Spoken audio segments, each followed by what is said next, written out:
जय महाराष्ट्र। खरं मी उद्धव साहेब मंचावर असताना भाषण करत नाही, पण प्रश्न असा आहे की अवघ्या काही 1-2 आठवड्यात आमचा पण नोकरीचा प्रश्न आहे। इंटरव्ह्यू घेणारे आमच्या मागे बसलेले आहेत। तिकीट मिळणार की नाही याच्यावर प्रश्न आहे।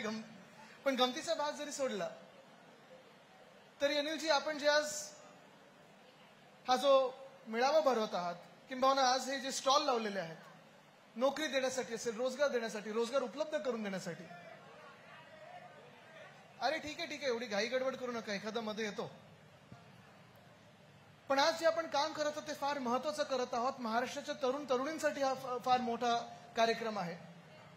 कारण जसं आपण सांगितलं की गेल्या 2 वर्षात जेवढे रोजगार, जेवढ्या नोकऱ्यांच्या संध्या, जेवढे उद्योग आपल्या महाराष्ट्रातून ह्या खोके सरकारने असेल, ह्या मिंदे सरकारने असेल आणि घटनाबाह्य मुख्यमंत्री मिंदेंनी असतील, पलीकडच्या राज्यात पाठवलेत। मला वाटत नाही आपल्या पूर्ण इतिहासात महाराष्ट्राने एवढे अकार्यक्षम मुख्यमंत्री पाहिले असतील।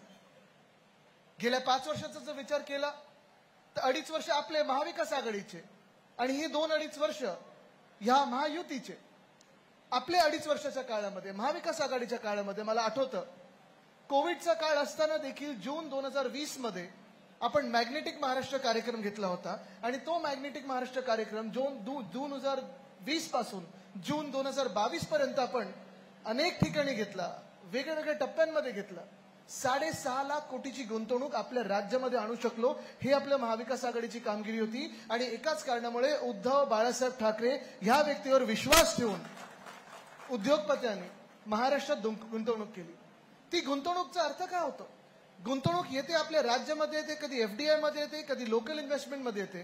पण ही गुंतवणूक जी होती ती प्रत्येक गुंतवणूक, प्रत्येक रुपया ट्रान्सलेट होतो, कन्वर्ट होतो तो नोकऱ्यांमध्ये, रोजगारमध्ये। आणि मुळात जर आपण पाहायला गेलं तर शिवसेनेचा जन्म स्थानिक बेरोजगारांना नोकरी देण्यासाठीच होता, न्याय हक्कांच्या लढ्यासाठी होता आणि ते आपण काम आज पुढे नेत आहोत।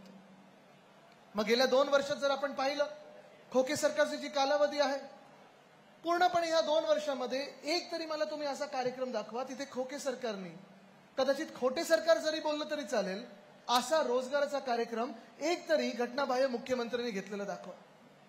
अनिल परबजी, आज जे आपण सांगत होतो की 4 मजल्यांवर स्टॉल लागलेले आहेत, हे स्टॉल आपण का लावलेले आहेत?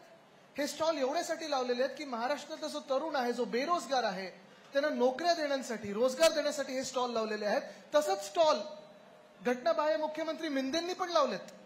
पण ते स्टॉल जे त्यांनी लावलेले आहेत ते एवढ्यासाठीच लावलेत की महाराष्ट्रात तुम्हाला काय लुटायचंय, किंमत सांगा, आम्ही विकले जातो, तुम्हाला देऊन टाकतो महाराष्ट्र, एवढ्यासाठी ते मिंदेंनी स्टॉल लावलेले आहेत। महाराष्ट्र विकण्यासाठी मिंदेंनी स्टॉल लावलेत, दुसऱ्या बाजूला आपण रोजगार देण्यासाठी स्टॉल लावलेत। हा फरक आहे आणि हा फरक आज महाराष्ट्र पाहत आहे, आज महाराष्ट्र ओळखून आहे।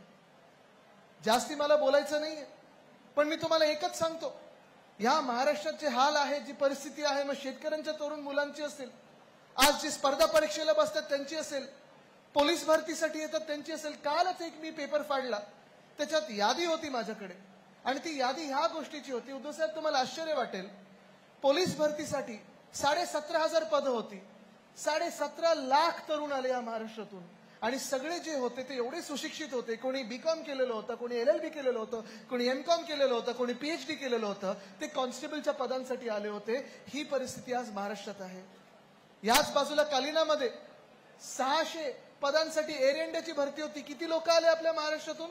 देशभरातून 25,000 लोक 600 पदांसाठी आले। आणि इथून आपल्याला ठरवायचं आहे की हा जो कार्यक्रम आपण करत आहोत, कदाचित आज 8-9 हजार तरुण तरुणींना आपण रोजगार देऊच, पण ही सुरुवात आहे। कारण येणारं सरकार हे आपलं आहे आणि सरकार आल्यानंतर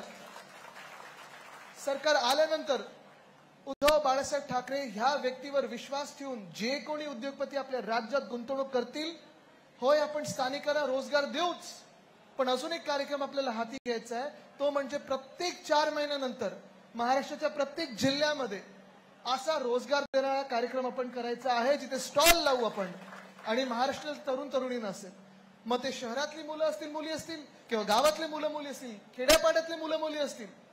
आज आपण पाहतोय महाराष्ट्रातले हाल। काल 6 की 7 आदिवासी आमदारांनी मंत्र्याला उड्या मारल्या, कारण मुख्यमंत्री त्यांना भेटत नाहीत। पण आपल्याला हे सरकार लोकांच्या घरदारी न्यायचं आहे आणि त्यांना रोजगार द्यायचा आहे, त्यांना न्याय हक्क मिळवून द्यायचे आहेत. म्हणून ही सुरुवात आहे. मी सगळ्याच शिवसैनिकांना, युवा सैनिकांना, भारतीय कामगार सेनेच्या लोकांना, महिला आघाडीला, युवती सेनेला शुभेच्छा देतो की ही सुरुवात आहे. ही आपल्याला प्रत्येक गावात न्यायची आहे, महाराष्ट्राच्या प्रत्येक जिल्ह्यात न्यायची आहे. ही ताकद जी आहे ती तरुणींची ताकद आहे. त्यांना त्यांचा रोजगार द्यायचा आहे. ही सुरुवात करूया आणि महाराष्ट्र पुन्हा एकदा सुवर्ण काळाच्या दिशेने येऊया. धन्यवाद. जय हिंद, जय महाराष्ट्र, वंदे मातरम.